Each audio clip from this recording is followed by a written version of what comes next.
Iron John by the brothers Grimm.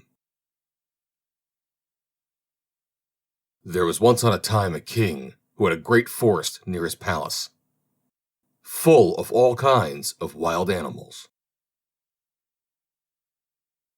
One day, he sent out a huntsman to shoot him a roe, but he did not come back. "Perhaps some accident has befallen him," said the king.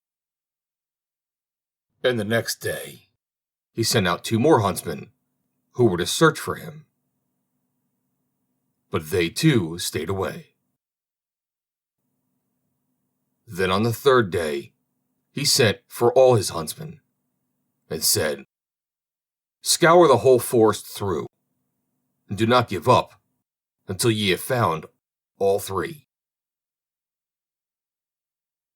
But of these also, none came home again.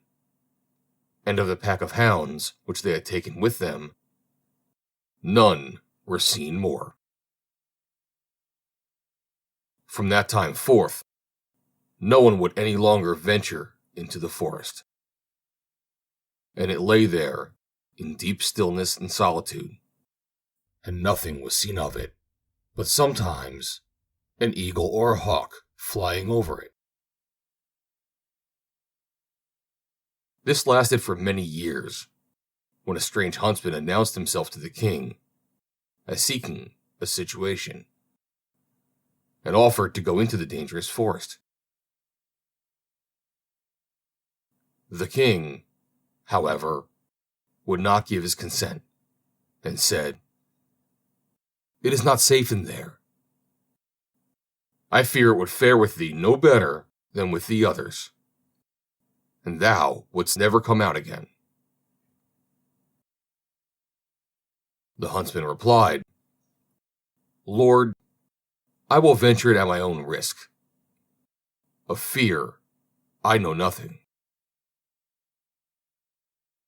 The huntsman therefore betook himself with his dogs to the forest. It was not long before the dog fell in with some game on the way and wanted to pursue it.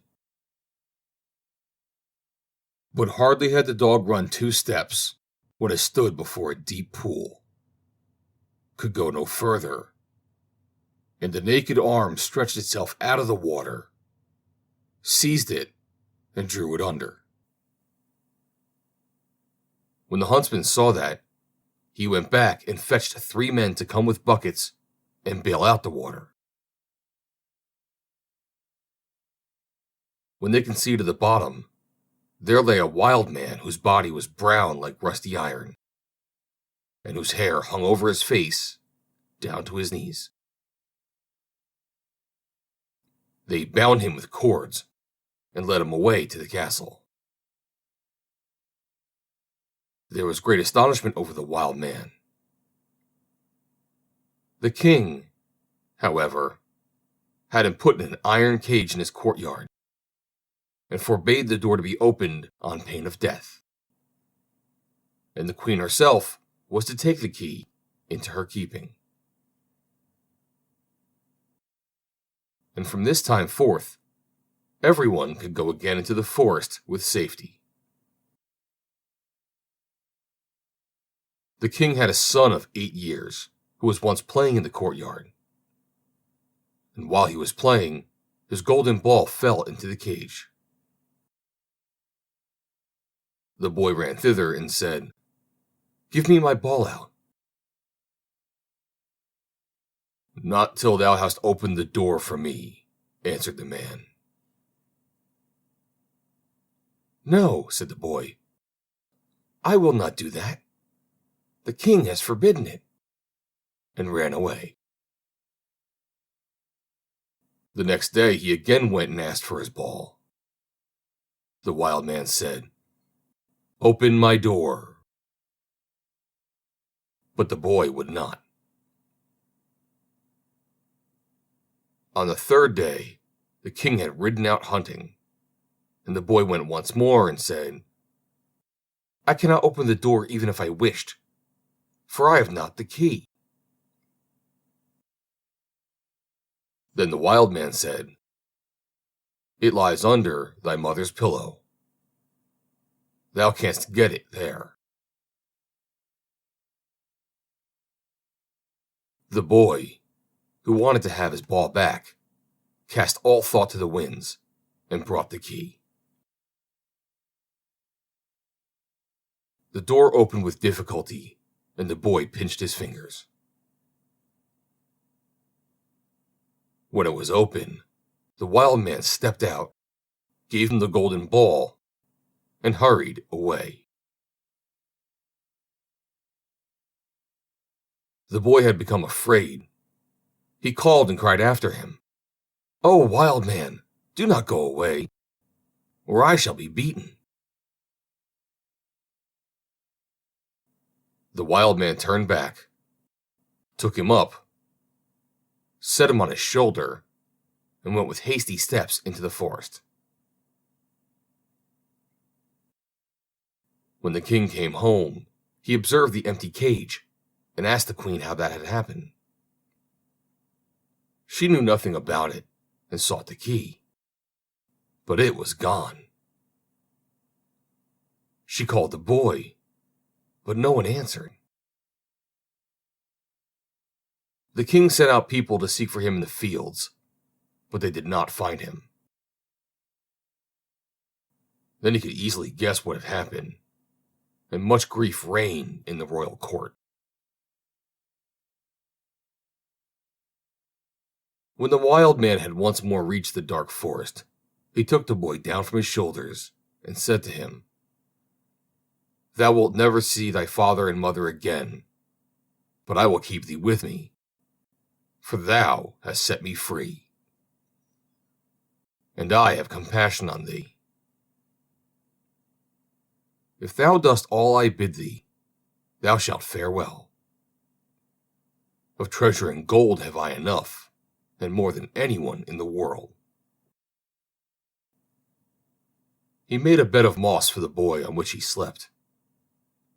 And the next morning, the man took him to a well and said, "Behold, the gold well is as bright and clear as crystal. Thou shalt sit beside it, and take care that nothing falls into it, or it will be polluted. I will come every morning to see if thou hast obeyed my order."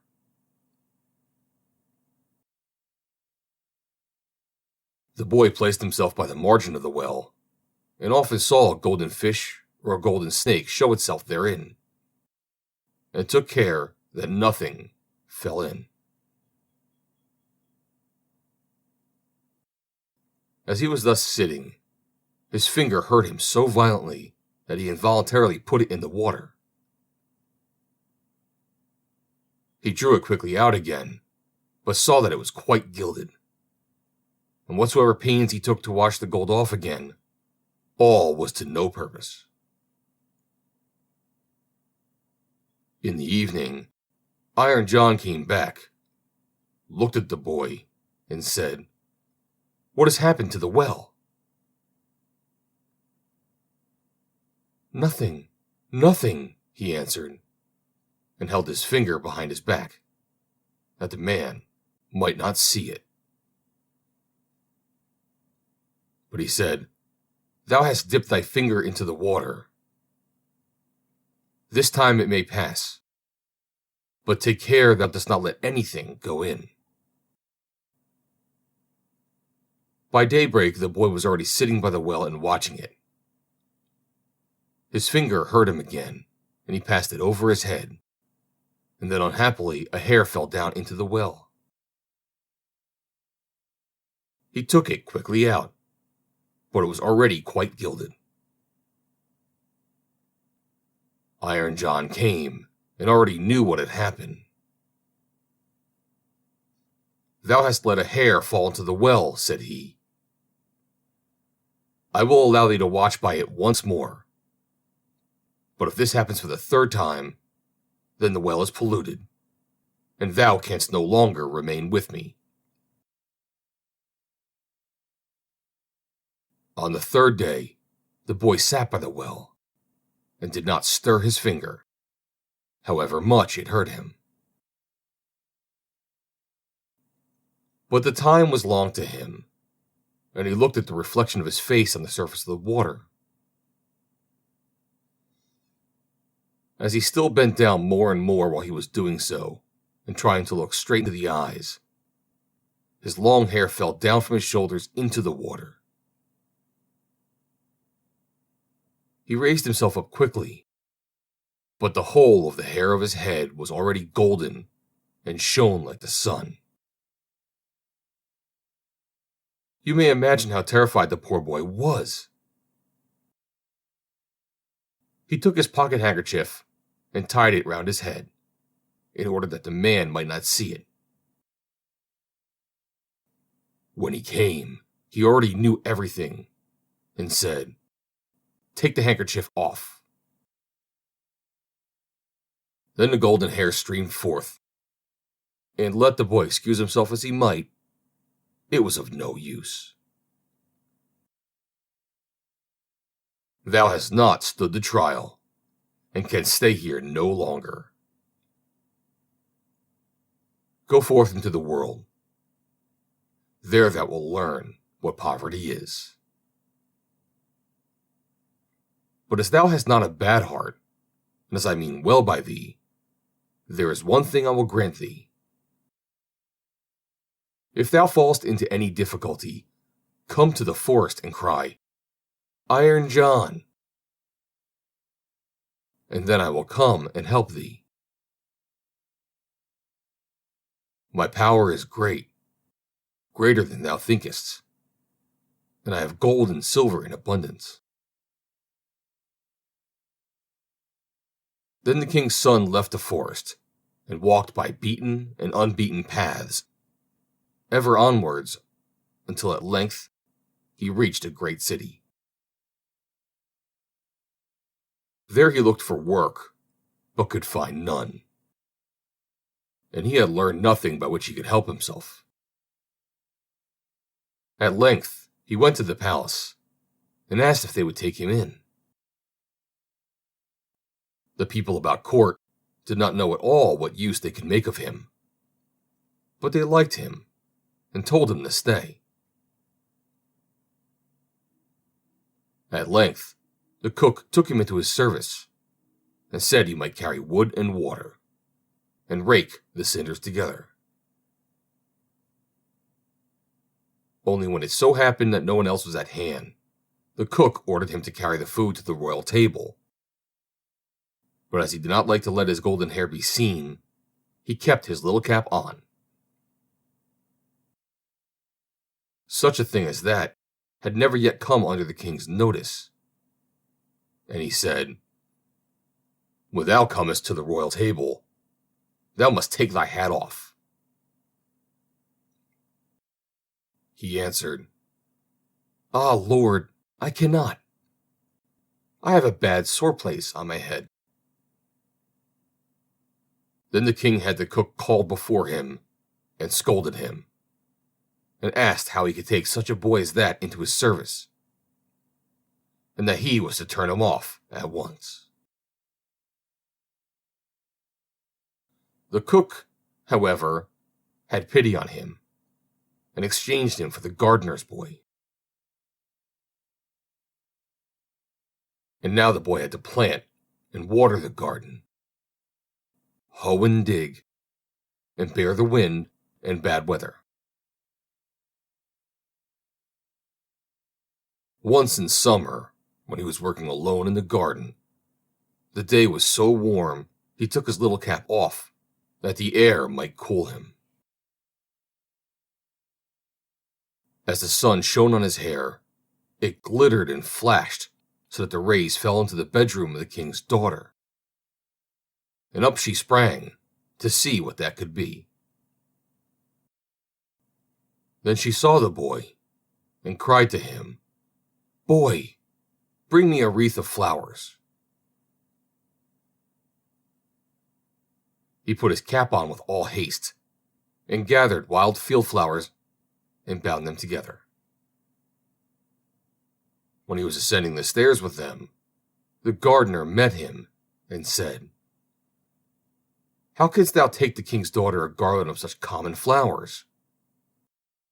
Go quickly and get another, and seek out the prettiest and rarest."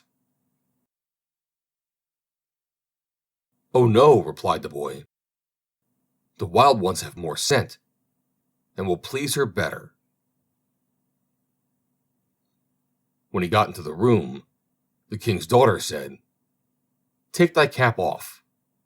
It is not seemly to keep it on in my presence." He said again, "I may not. I have a sore head." She, however, caught at his cap and pulled it off, and then his golden hair rolled down on his shoulders, and it was splendid to behold. He wanted to run out, but she held him by the arm and gave him a handful of ducats. With these he departed, but he cared nothing for the gold pieces. He took them to the gardener and said, "I present them to thy children. They can play with them."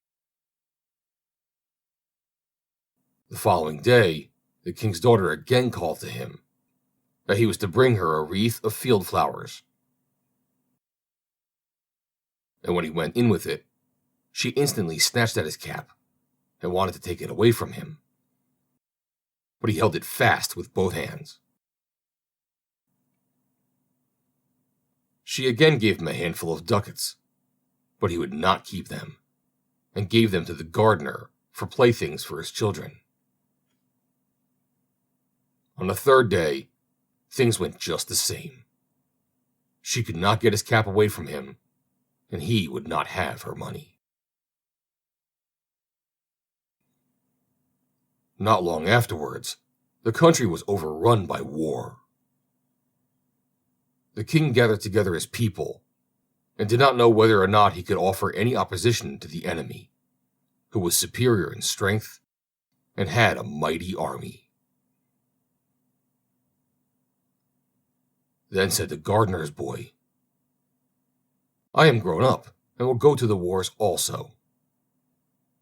Only give me a horse."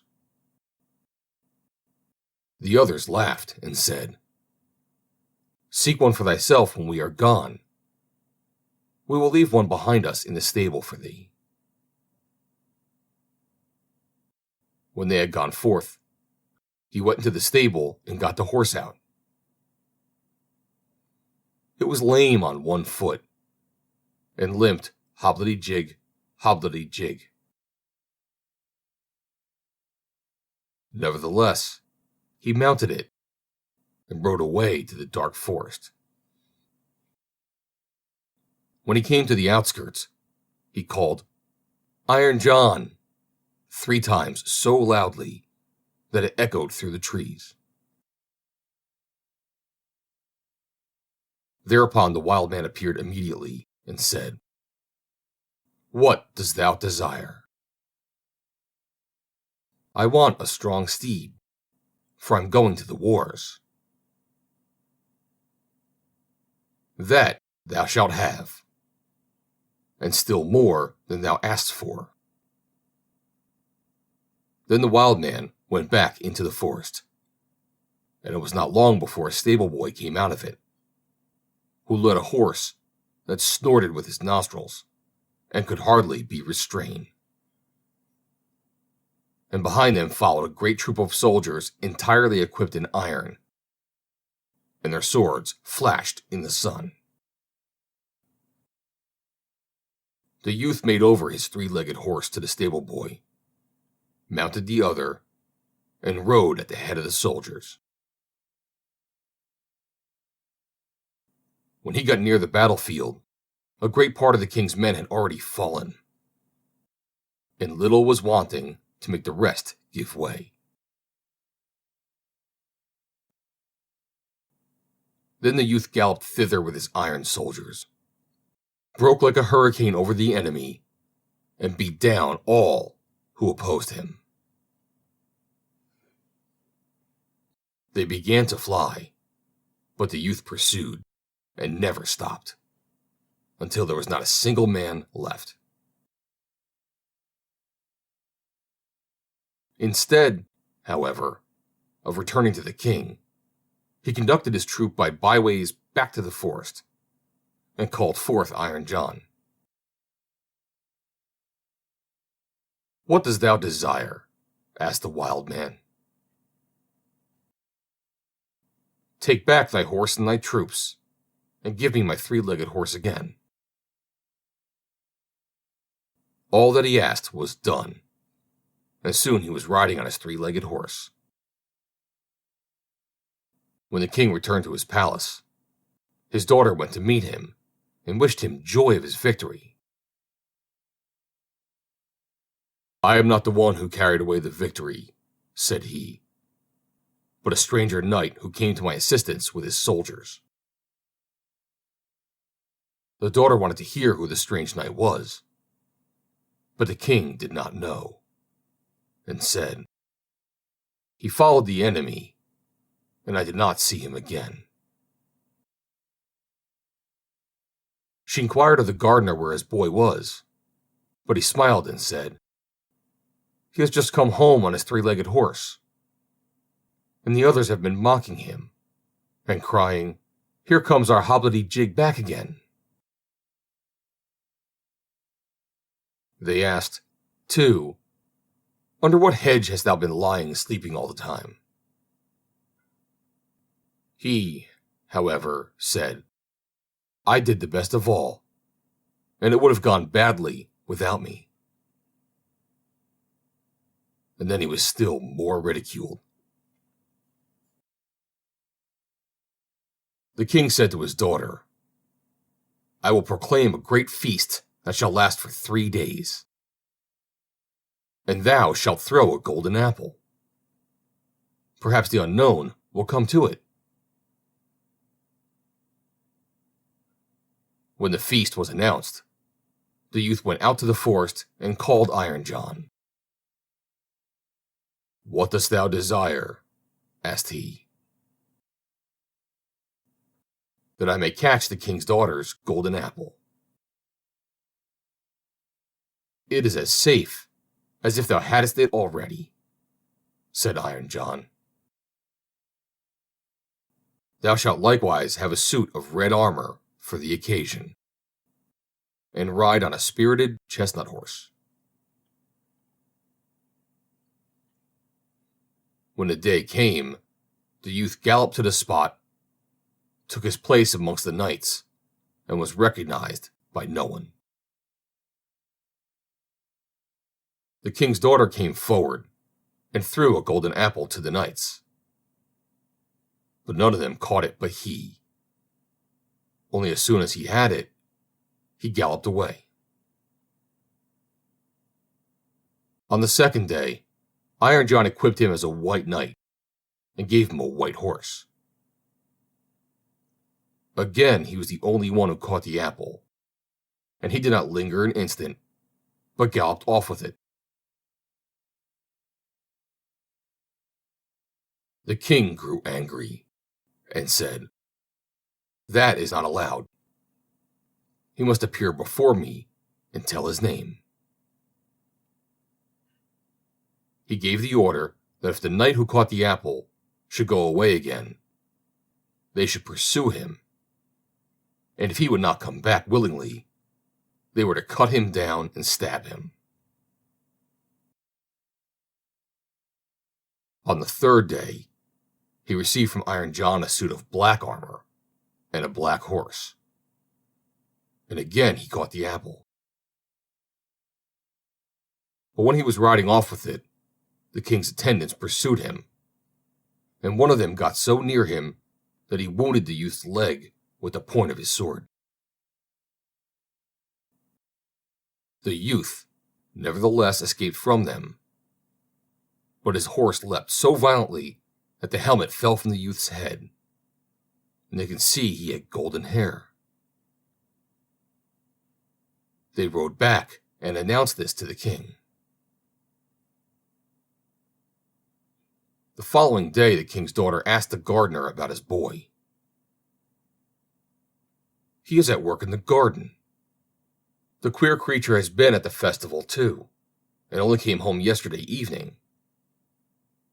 He has likewise shown my children 3 golden apples, which he has won.